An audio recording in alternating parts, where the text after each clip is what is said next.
નમસ્કાર. દેશનો દરેક કાયદો, દરેક મોટો નિર્ણય આ બધું ક્યાંથી આવે છે? એની શરૂઆત થાય છે એક જ જગ્યાએથી, ભારતની સંસદ. પણ આખી પ્રક્રિયા ખરેખર કામ કેવી રીતે કરે છે? ચાલો આજે આપણે સંસદની એ જ દુનિયાને સમજીએ જ્યાં દેશનું ભવિષ્ય ઘડાય છે. આપણે દિલ્હીમાં જે ભવ્ય ઇમારત જોઈએ છીએ એ ફક્ત પથ્થર અને ચૂનાનું બાંધકામ નથી. ના, આ તો ભારતનું શક્તિ કેન્દ્ર છે. અહીં બેઠેલા પ્રતિનિધિઓ કરોડો લોકો વતી એવા નિર્ણયો લે છે જે આપણા બધાના જીવનને સીધી રીતે સ્પર્શે છે. પણ સવાલ એ થાય કે 1 અબજથી પણ વધારે લોકો, આટલી બધી વિવિધતા, આ બધા પર શાસન કરવા માટે આ શક્તિનો ઉપયોગ આખરે થાય છે કેવી રીતે? આ કોઈ જાદુ નથી, પણ એકદમ સુવ્યવસ્થિત પ્રણાલી છે. ચાલો આ પ્રણાલીના મૂળને સમજીએ.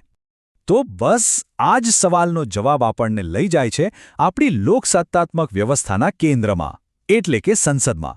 આ એ સર્વોચ્ચ સંસ્થા છે જે દેશ માટે કાયદા ઘડે છે અને આપણી લોકશાહીનો પાયો મજબૂત કરે છે.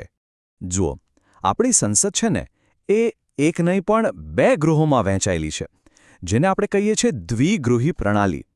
આનો હેતુ એકદમ સ્પષ્ટ છે. એક ગૃહ સીધું લોકોનું પ્રતિનિધિત્વ કરે, તો બીજું ગૃહ આપણા રાજ્યોના હિતોનું રક્ષણ કરે. અને આ જ સંતુલન ભારતના સંઘીય માળખાને મજબૂત બનાવે છે. તો ચાલો હવે સંસદના આ 2 મુખ્ય આધાર સ્તંભો, લોકસભા અને રાજ્યસભા, એને જરા નજીકથી ઓળખીએ. આ રહી આપણી સંસદના 2 ચહેરા. એક તરફ છે લોકસભા, જ્યાં લોકોના સીધા ચૂંટાયેલા પ્રતિનિધિઓ બેસે છે, એટલે તો એને લોકોનું ગૃહ કહેવાય છે. અને બીજી બાજુ છે રાજ્યસભા, જે રાજ્યોની પરિષદ છે અને જે રાજ્યોનો અવાજ કેન્દ્ર સુધી પહોંચાડે છે. હવે આ બંને વચ્ચેનો તફાવત જરા સમજીએ. લોકસભા, જે દર 5 વર્ષે ચૂંટાય છે, એ સીધો જનતાનો મિજાજ બતાવે છે. પણ રાજ્યસભા એ એક કાયમી ગૃહ છે. એના સભ્યો 6 વર્ષ માટે ચૂંટાય છે. આ લાંબો કાર્યકાળ અને સભ્ય બનવા માટેની વધારે ઉંમર, એટલે કે 30 વર્ષ, એ સુનિશ્ચિત કરે છે કે કોઈપણ નિર્ણય ઉતાવળમાં ના લેવાય અને એમાં ગંભીરતા અને અનુભવનો સમન્વય થાય. અને જો વાત આપણા ગુજરાતની કરીએ તો લોકસભામાં આપણી 26 બેઠકો છે, જ્યારે રાજ્યસભામાં 11. આ આંકડા બતાવે છે કે રાષ્ટ્રીય સ્તરે આપણા રાજ્યનો અવાજ કેટલો મજબૂત છે. ચાલો હવે ગૃહોથી આગળ વધીએ અને એ લોકોની વાત કરીએ જે આ આખી વ્યવસ્થાને ચલાવે છે, એટલે કે શાસનના મુખ્ય શિલ્પકારો, રાષ્ટ્રપતિ અને વડાપ્રધાન. તો સવાલ એ છે કે દેશના આ સર્વોચ્ચ પદ પર કોણ બેસી શકે? એના માટે બંધારણમાં અમુક લાયકાત નક્કી કરાઈ છે. જેમ કે વ્યક્તિ ભારતની નાગરિક હોવી જોઈએ, 35 વર્ષની ઉંમર પૂરી કરી હોય અને કોઈ સરકારી લાભના પદ પર ન હોય. આ પદની ગરિમા જાળવવા માટે આ માપદંડો બહુ જરૂરી છે. રાષ્ટ્રપતિ ભલે દેશના બંધારણીય વડા હોય, પણ એમની સત્તાઓ ખૂબ જ નિર્ણાયક છે.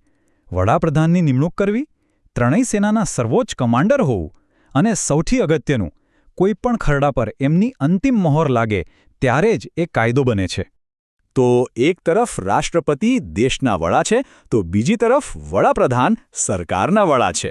સામાન્ય રીતે લોકસભાની ચૂંટણીમાં જે પક્ષ બહુમતી મેળવે એના નેતા જ વડાપ્રધાન બને છે. વડાપ્રધાનને શાસનની મુખ્ય ધરી કહી શકાય. તેઓ જ પોતાના મંત્રીમંડળની રચના કરે છે, અલગ અલગ વિભાગો સોંપે છે અને આખી સરકારનું નેતૃત્વ કરે છે. એક રીતે જોઈએ તો એ રાષ્ટ્રપતિ અને મંત્રીમંડળ વચ્ચે એક પુલનું કામ કરે છે, જેથી દેશનું શાસન સરળતાથી ચાલે. ઓકે, તો અત્યાર સુધી આપણે સંસદની રચના અને સરકારના મુખ્ય પદો વિશે સમજ્યા. પણ હવે સૌથી રસપ્રદ ભાગ આવે છે. કાયદો બને છે કેવી રીતે? કોઈ એક વિચાર કાયદાનું સ્વરૂપ કેવી રીતે લે છે? ચાલો એ સફરને સમજીએ. આખી પ્રક્રિયાની શરૂઆત થાય છે એક ખરડાથી. ખરડો એટલે શું? સરળ શબ્દોમાં કહીએ તો નવા કાયદા માટેનો એક પ્રસ્તાવ, એક ડ્રાફ્ટ. હવે આ ખરડાની કાયદો બનવા સુધીની યાત્રા જુઓ. પહેલાં એને કોઈ એક ગૃહમાં રજૂ કરાય, ત્યાં લાંબી ચર્ચા અને વોટિંગ થાય. ત્યાંથી પાસ થાય એટલે એને બીજા ગૃહમાં મોકલાય, અને જ્યારે બંને ગૃહો એને મંજૂરી આપી દે ત્યારે એ જાય રાષ્ટ્રપતિ પાસે અંતિમ સહી માટે. અને બસ સહી થતાં જ એ બની જાય છે કાયદો. દરેક ગૃહમાં ખરડાએ 3 તબક્કામાંથી પસાર થવું પડે છે, જેને કહેવાય છે 3 વાંચન. પહેલું વાંચન એટલે ખાલી પરિચય. અસલી કામ થાય છે બીજા વાંચનમાં, જ્યાં એની એક કલમ પર ઊંડાણપૂર્વક ચર્ચા થાય છે. અને છેલ્લે ત્રીજા વાંચનમાં ફાઇનલ વોટિંગ થાય છે, હા કે ના. અને આખી પ્રક્રિયાનો સાર આ એક વાક્યમાં છે. ભલે કોઈ ખરડો લોકસભા અને રાજ્યસભા બંનેમાંથી પસાર થઈ જાય, પણ જ્યાં સુધી દેશના રાષ્ટ્રપતિ એના પર સહી ન કરે ત્યાં સુધી એ કાયદો નથી બની શકતો.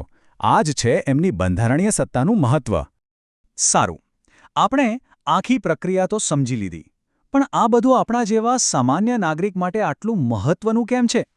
ચાલો આ સમજૂતીના સમાપન તરફ આગળ વધીએ. જુઓ, એક વાત ખાસ યાદ રાખવા જેવી છે.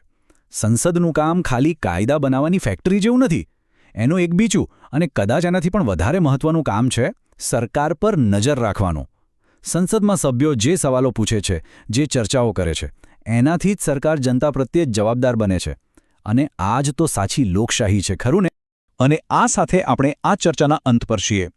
એક વાત તો નક્કી છે, સંસદમાં લેવાયેલો નાનો કે મોટો દરેક નિર્ણય આપણા સૌના જીવન પર સીધી અસર કરે છે, આપણી આવતીકાલને ઘડે છે. તો હવે વિચારવા જેવો પ્રશ્ન એ છે કે આવનારા સમયમાં આપણા દેશના પ્રતિનિધિઓએ કયા મુદ્દાઓને સૌથી વધુ પ્રાથમિકતા આપવી જોઈએ? આ એક એવો સવાલ છે જેનો જવાબ લોકશાહીનું ભવિષ્ય નક્કી કરશે.